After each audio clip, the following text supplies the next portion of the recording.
অসমীয়া মুছলিমসকলৰ ওপৰত এছআৰ দি মানে অচিনাকি মানুহে নটিচ দি পেলাই মানুহক হাৰাশাস্তি কৰিছে। গতিকে এনেকুৱা এটা হ'ব নালাগে, কাৰণ অসমীয়া মুছলিম মানুহখিনি কি অসমৰ বা ভাৰতৰ নাগৰিক নহয় নেকি? তেখেতলোকক যে এছআৰ নামত অত্যাচাৰ কৰিছেতো। আমাৰ এই গাঁৱত ফ্ৰীডম ফাইটাৰ আছে, তেওঁলোকৰ পৰিয়াললৈ নটিচ আহিছে। ফ্ৰীডম ফাইটাৰৰ পৰিয়াললৈ মোৰ দেউতাই 51ত মেট্ৰিক পাছ কৰিছে gov higher secondary, matric pass কৰিছে আৰু 52ত উপায়ুক্তৰ কাৰ্যালয়ত চৰকাৰী চাকৰি কৰি 88ত ৰিটায়াৰ হৈছে। আৰু মই 87ত ডিচি অফিচতে কাম কৰিছে। মই 87ত ডিচি অফিচত চাকৰি কৰি 2023ত ৰিটায়াৰ হৈছো। 6 দুমাহ কৰিছো, কিন্তু মই ইলেকশ্যন অফিচতে চাকৰি কৰি আহিলো। 19 ইলেকশ্যনত আপোনাৰো এছআৰ আহিছে? মোৰ এছআৰ আহিছে, এনআৰচিতে কৰিলো। মোৰ এছআৰ আহিছে, মোৰ ভাইটি দুটা এছআৰ আহিছে। আৰু আপুনি মছজিদটো হেৰি চাব, এষ্টাব্লিছ চাব 1688। বলক চাই লওক আৰু ক'ত আহিব।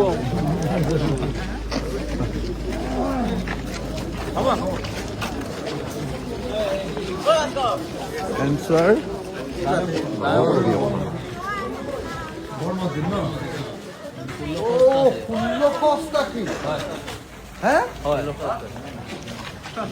ষোল্লশ এই 1688 মছজিদটোৰ 80 ঘৰমান মানুহলৈ নটিচ আহিছে।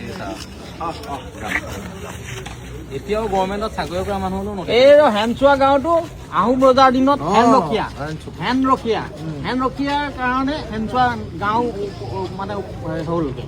গতিকে ইয়াত হেন ৰখীয়া আছিলে আহোম ৰজাৰ দিনত, তেতিয়াৰ পৰা ইয়াত আছিলে। আৰু ব্ৰিটিছৰ দিনতো ইয়াত বহুত মানুহৰ মানে ব্ৰিটিছে ধৰি ভৰিত বাঁহ ফালি পেলাই চেপা মাৰি মাৰি মানে অত্যাচাৰ কৰিছিলে। আৰু বৃদ্ধসকলে কৈছিলে যে মানৰ দিনতো মানুহ মানে বহুত গাঁত খান্দি সোমাই আছিলে, মানুহেও বহুত অত্যাচাৰ কৰিলে। গতিকে এনেকুৱা এখন গাঁও আহোম ৰজাৰ দিনতে এই গাঁও মানে হোৱা, আৰু আহোম ৰজাই মানে যোৰহাটৰ পৰা মানুহ আনি এই লখিমপুৰৰ চেণ্টাৰবিলাকত দিছিলে। মোগল সেনাবিলাক এই হেৰিত কাৰিকৰী বিদ্যাত পাকৈত আছিলে।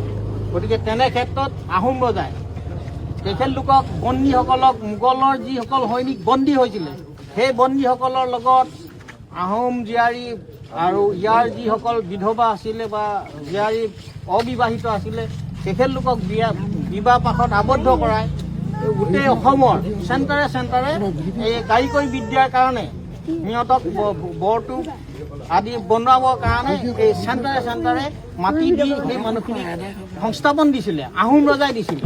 গতিকে সেয়েহে উত্তৰ অসমত যিবিলাক টাউন আছে, নগৰ আছে, সেই নগৰবিলাকত মেক্সিমাম বা বিশেষভাৱে মুছলিম মানুহৰ বসতি ঘন। সেয়েহে উত্তৰ অসমত আজি অসমীয়া মুছলিমসকলৰ ওপৰত এছআৰ দি মানে অচিনাকি মানুহে নটিচ দি পেলাই মানুহক হাৰাশাস্তি কৰিছে। গতিকে এনেকুৱা এটা হ'ব নালাগে, কাৰণ অসমীয়া মুছলিম মানুহখিনি কি অসমৰ বা ভাৰতৰ নাগৰিক নহয় নেকি?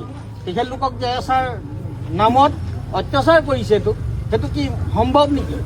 কিমানজন মানুহৰ নামত নটিচ আহিছে? আমাৰ এই অঞ্চলটোৰ ভিতৰত চেণ্টাৰ 3টা আছে, 3টাৰ ভিতৰত এটাত আছে 84খন, আৰু এই 2টা চেণ্টাৰ আছে 230খন আছে। মোক এই 230খনৰ এখন তালিকা কোনোবাই দিব পাৰিব নেকি? এতিয়াতো পোৱা যাব, কাইলৈ মানুহে দিব পৰা হ'ব। আপোনালোকে মোক যদি দি দিয়ে, মই চাৰ্কিট হাউচতে 4 দিন থাকিম, গোটেই লখিমপুৰখনত ঘূৰি পাৰিম। আপোনালোকে যদি কাইলৈ বা পৰহিলৈ ৰাতিপুৱাও মোক দি দিয়ে, তেতিয়াহ'লে মই 16 তাৰিখৰ বিধানসভাত কথাখিনি উত্থাপন কৰিম। 1688 চনৰ মানে মছজিদ থকা আমাৰ অসমীয়া খিলঞ্জীয়া মুছলমান মানুহকো এতিয়া মানে নটিচ দিছে এছআৰত। গতিকে এই বস্তুটো মই ভালকে উত্থাপন কৰিম। চৰকাৰী চাকৰিয়া ৰিটায়াৰ্ড মানুহ আমাকো নটিচ দিছে। 20% মানুহ কনভাৰ্ট, যিহেতু মই মোৰ আজু ককা ভৰাম, এতিয়া বগৰী হ'ব পাৰে, কছাৰী হ'ব পাৰে, মই নিজেই গতিকে বহুত মানুহ কনভাৰ্ট মুছলমান। আমাৰ এছআৰৰ যিটো ব্যৱস্থা ভালকে জানে। হৰ্ষবৰ্ধন, ভাস্কৰ বৰ্মন, শংকক যেতিয়া হৰুৱাই পলাইছিল, তেতিয়া গৰিয়াবিলাক আৰু কোচ কলিতাবিলাক তাৰ পৰা আহিছিলে। আচল কথা সেইখিনিয়ে মেইন কথা হ'ল 650 খ্ৰীষ্টাব্দৰ পিছৰ কথা। তেতিয়া আমি কেনেকে আমি অখিলঞ্জিলা হলো একদম। আমাৰ একো চোৱা নাই, মাত্ৰ ভোটাৰ আইডিটো চাইছে। নম্বৰটো লৈছে, চহীটা লৈছে আৰু মোবাইল নম্বৰ লৈছে। সেইফালৰ পৰা লাইটটো দি থাকিলে এইটো নুঠিব।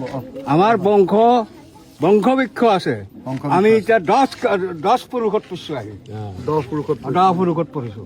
আমি মই মানে 1979 চনত অসম আন্দোলনত প্ৰথম ধৰ্ণা দিছোঁ উপায়ুক্তৰ কাৰ্যালয়ত। মই তেতিয়া ক্লাছ 9ত আছোঁ। গতিকে মই তেতিয়া স্কুল প্ৰতিনিধি আছিলোঁ। তেতিয়া আমি গৈ মানে ধৰ্ণা দিছোঁ আৰু তেনেস্থলত আমি বিদেশী বাংলাদেশী বিদেশীক খেদাৰ কাৰণে আমি আন্দোলন কৰিছোঁ। আৰু আমি আন্দোলন কৰিছোঁ বিদেশী খেদক, আমাৰ বিদেশীৰ লগত আমাৰ সম্পৰ্ক নাই। কিন্তু স্বদেশীবিলাকক কিয় বিদেশী বনাব বিচাৰিছে, সেইটোহে আমাৰ প্ৰশ্ন। স্বদেশীবিলাক স্থানীয় মানুহবিলাকক অত্যাচাৰ কৰিছে। আন্দোলন কৰি ছাত্ৰ নেতা হয় আমিও। হা, আপোনাৰ নামটো কি? মই ৰহিমুদ্দিন। মই শলমাৰা মানুহ, শলমাৰ ভূমি বৰ্মনৰ চেণ্টাৰত মোৰ একেলগে দোকান।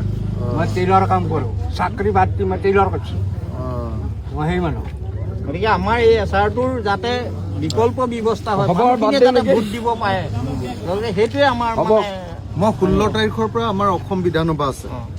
সেই বিধানসভাত মই বস্তুখিনি উত্থাপন কৰিম। আৰু উত্থাপন কৰিবৰ কাৰণে খালি মোক তালিকাখন লাগিব আৰু মূল কথাকেইটা কিমান পুৰণি সেই কথাকেইটা মোক কাইলৈ গধূলি বা পৰহিলৈ ৰাতিপুৱা লিখি দিলে হ'ব। মই আৰু 3 দিন লখিমপুৰত থাকিম। আপোনালোকে মোক চাৰ্কিট হাউচতে আছোঁ, তলৰ 1 নম্বৰ ৰুমটোতে আছোঁ। আপোনালোকে মোক গৈ দি থৈ আহিলে হ'ল। গাঁৱৰ যিকোনো এটা ল'ৰা গৈ দি থৈ আহিলে হ'ল। ইয়াক দি দিলেও হ'ব। আৰু মোক সিখন গাঁৱৰ মানুহে দিলে, কিন্তু সেইটো চাইডৰ পৰা দিলে 84 জনৰ তালিকাটো দিলে। 84 জনৰ তালিকাখন দিলে। মানে মোক ক'বলগীয়া বিশেষ একো মানে মই অলপ আগতে মিটিং এখন কৰিলোঁ, তাতো মই একেটা পৰিস্থিতিৰ সন্মুখীন হ'লোঁ যে অসমৰ খিলঞ্জীয়া গৰীয়া মানুহবিলাকক আকৌ এছাৰত নটিচ দিছে। এইটো কেতিয়াও মানি ল'ব পৰা কথা নহয়। আৰু মই এইবিলাক সঁচা কথা কৈ দিওঁ কাৰণে মোক মানে বিজেপি চৰকাৰে অলপ এই মুছলমানৰ পক্ষত আমি শুনি আছোঁ। মইতো খোলাখুলি কথাটো সঁচাটো কওঁ। মই একদম এই বুলিও কৈ দিওঁ খোলাখুলিকে যে যিবিলাক বিদেশী আছে 1971 চনৰ পাছত অহা, সেইবিলাক চব যাব লাগে। মুছলমান হ'লেও যাব লাগিব, হিন্দু হ'লেও যাব লাগিব, খ্ৰীষ্টান হ'লেও যাব লাগিব, বিদেশী হয়নে নহয়? কিন্তু অসমৰ খিলঞ্জীয়া মানুহবিলাকক অকল ধৰ্মটো ইছলাম হোৱাৰ কাৰণে যিটো অত্যাচাৰ কৰিছে সেইটো কেতিয়াও মানিব নোৱাৰে। হা, আৰু সেইকাৰণে মই মাত মাতোঁ। আৰু মোক মাত মতাৰ কাৰণে মানুহবিলাকে বহুতে বেয়াকেও কয়। এইবিলাক চলি থাকিব। কিন্তু আপোনালোকক এইটোৱে ক'লোঁ যে মই এইবাৰ বিধানসভাত আপোনালোকৰ এই অঞ্চলটোৰ কথাটো উল্লেখ কৰিম আৰু এছাৰত যাতে এই মানুহৰ নাম এজনো কাটিব নোৱাৰে তাৰ কাৰণে মই দাবী উত্থাপন কৰিম।